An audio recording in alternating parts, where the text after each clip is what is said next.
Welcome back, y'all. Today, I've got to do a little bit of maintenance around the garden down here, around our sweet corn patch. And I'm going to clean up around the garden, take all the deer fencing down, and mow around it and put it back up because now the grass is getting kind of tall and it's starting to short out against the fencing.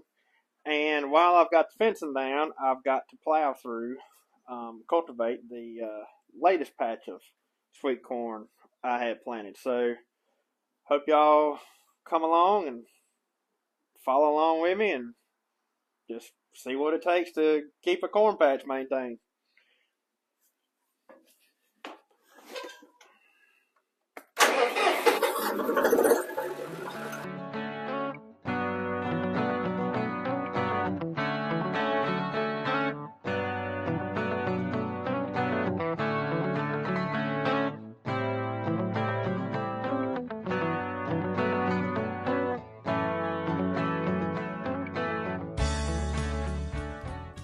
Well, here we are.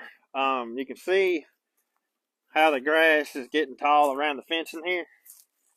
And I do have power on this fence, and so it's starting to short everything out. It's getting really tall across here. And that's the worst part about this type of deer fencing is you do have to keep it clean around. Now, I suppose you could spray this if you wanted to. I'm not going to spray it for two reasons. I don't want Roundup down here sprayed around my food. And another reason, I don't want a dead strip of grass all the way around my garden either. So, what today's goal is going to be to do here is get all this tore up. We'll pull all the fencing up, mow around it, put the fencing back, and then we need to plow through the corn patch here, this latest corn patch. And you can see the corn's looking pretty daggone good. Looking a whole lot better than the first that we started off with. So, let's get started. So unhook it here and get the power off of it.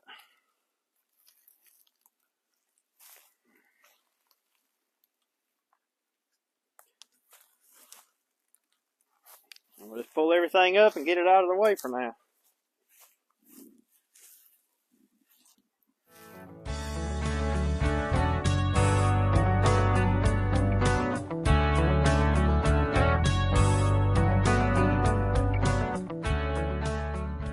Set this over in the garden, get it out of the way. If I don't tangle and get trip and fall.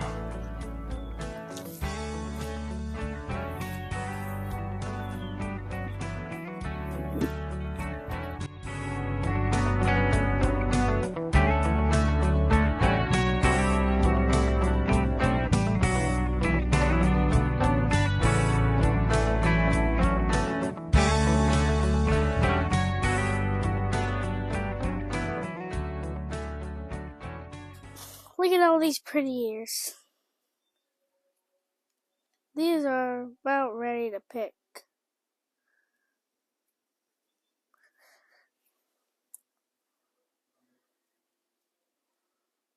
Wait, where?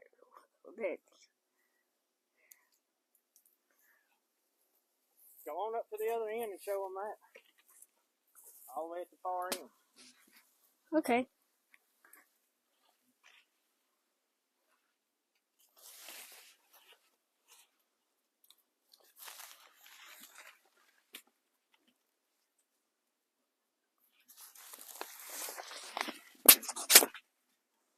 Sunflowers have grass.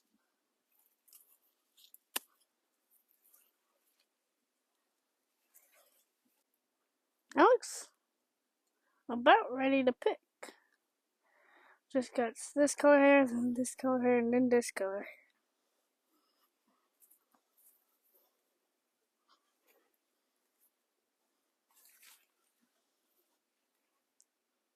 That one has a whole lot of ears.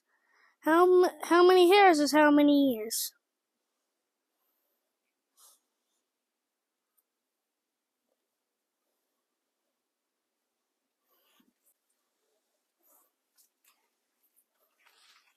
Oh my! That one looks ready to pick. I'm not gonna pick it because I don't have Daddy's permission. Oh wait, where's it?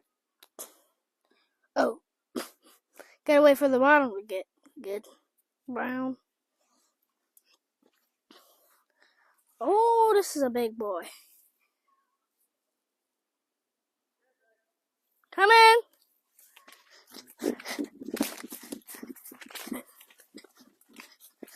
So before I get started bush hogging around the garden here, I just wanted to come out here and show you the corn. This is the last corn y'all watched me replant. Now the buckwheat has just about took it, and I would have loved to have had this cultivated before now, but it's just been too wet to get in here, and it's finally dried up enough to do it. But doesn't seem to have really hurt the corn that bad. It's the worst out here on this end. So before we go to put our fence back up after we get done mowing, we'll definitely plow through this right here. And I don't mind buckwheat being in my corn, y'all, but right now I'm scared it's gonna be too much competition against the corn. So there'll still be buckwheat here even after I plow through it, and that buckwheat can come on and do its thing. But right now, I want corn, not buckwheat. So I'm gonna get this cleaned up.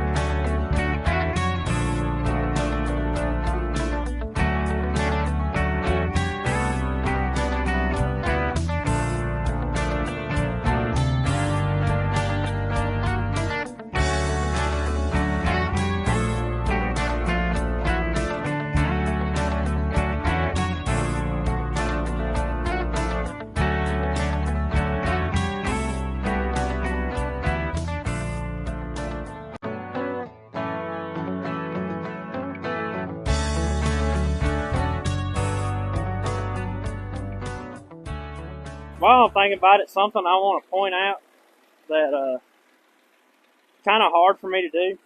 I love to mow around everything and keep it all pretty and clean, you know, because in my opinion, this looks better than this growed up mess. But every time especially this time of year, when I mow or bush hog an area like this right here, especially around my place. Now, I do a lot of bush hogging for other people too, and everybody likes to keep their place clean, and that's fine. I'm not knocking you for that. That's great, because I don't like seeing a place grow up either. But in an area like this, every time I mow it, I'll see like little rabbits run out or turtles. This is a pretty wet area right here. And, you know, I think about it, I'm like, I'm just messing up their home if I mow it all. So what I'll do is late in the season when everything's done turned cold and whatever is when I'll mow everything else around here. Until then, I'll leave it tall and let the wildlife do its thing in there. They're not bothering me, so I'm not going to bother them. But we've got around the fence mowed here. It's cleaned up good enough to put the wire back up. But before we do that, we're going to ride back up to the house and get the old Farmall 140 and plow through this here corn before we put the fence back up. So y'all come along. Oh me, let's see if this old girl will crank. Get all the spider webs off of it. I got a spider living in here.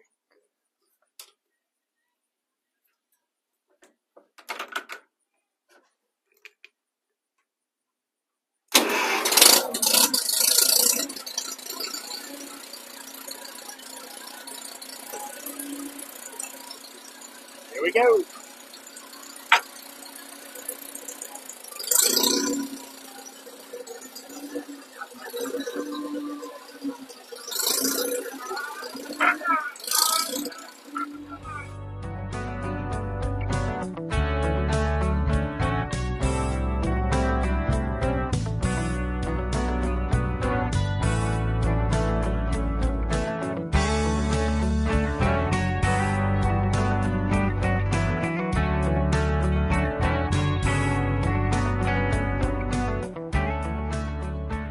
Well, that's it.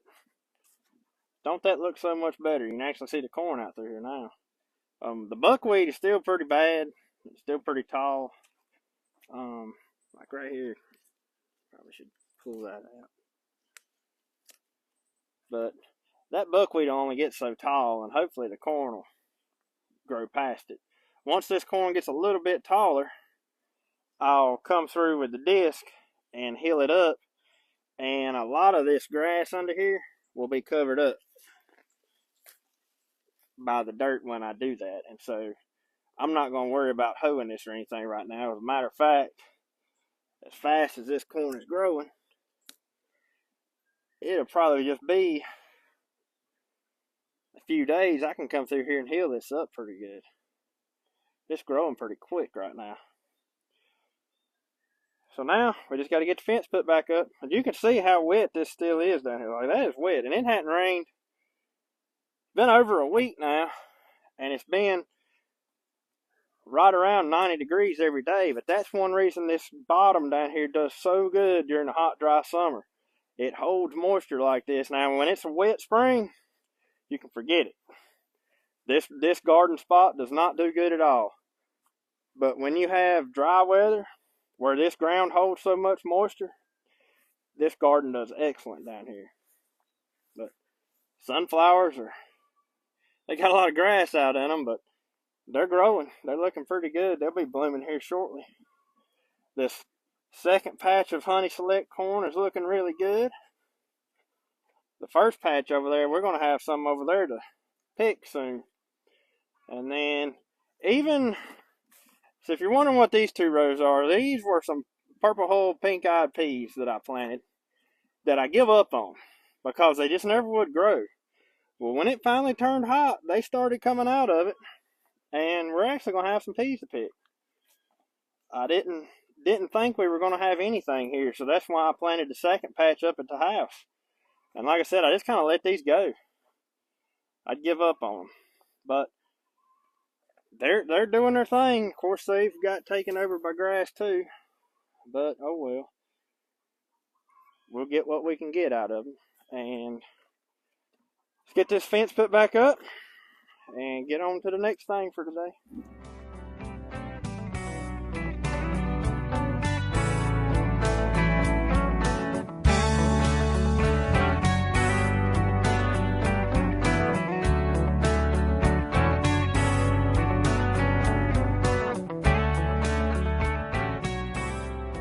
Tie these two pieces right here together. Well, let's hook the power up. There we are. It's all done, took care of now for a while. I'll probably only have to clean out around this fence maybe one more time this year. So, you know, takes you a little while to do it, but for keeping the deer out, this is the only way to do it on a big open spot like this where you're down in the middle of the woods. So it does require a little maintenance. Here comes a wild man and a wild woman.